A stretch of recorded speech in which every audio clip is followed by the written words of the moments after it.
and we're going to be talking to you today about visual scaffolding. Visual scaffolding is the approach in which language used in instruction is made easier to understand by drawing or photographs that allow students to connect spoken English words to visual images being displayed. Hi, my name is Holly, and today I'm going to walk you through some of the steps for visual scaffolding. The first step you need to do is locate all content words that you really want your students to know by the end of a unit. Any subject, no matter what it is, science, math, language arts, they all have targeted words that you really want your students to know before they leave. So in order to do this, you just need to go through, know your material, and have those words ready to go. The second step is to start collecting visuals. Here you can see is a picture of a box of visuals. That's something you need to think about, is gathering up things that can help your students relate to the content that they have before them. Some of these examples that I have for you are all things that I had found around my house. And so I have here some foam shapes, I have die cuts, photographs, hand-drawn photos, pictures from a magazine.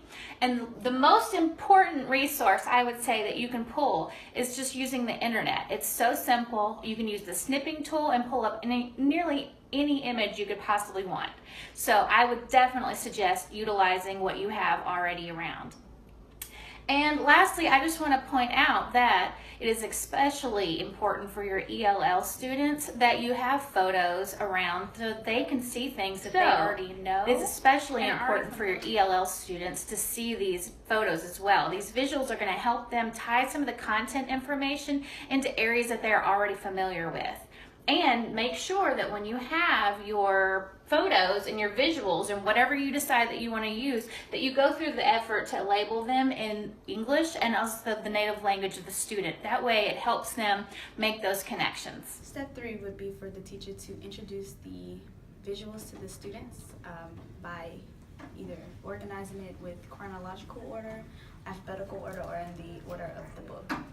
For example, I have this book. It says they all saw a cat. So my visual for this book would be a cat. And in order for them to know, you see the cat? The cat's here.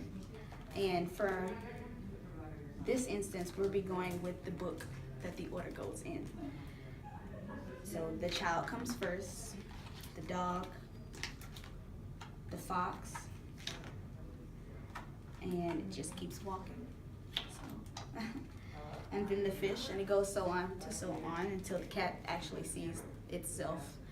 And for our step 4 would be making sure the students are aware of the visuals so that they will be able to explain what the visual is. And Step 5, building a file. Continue to build the file.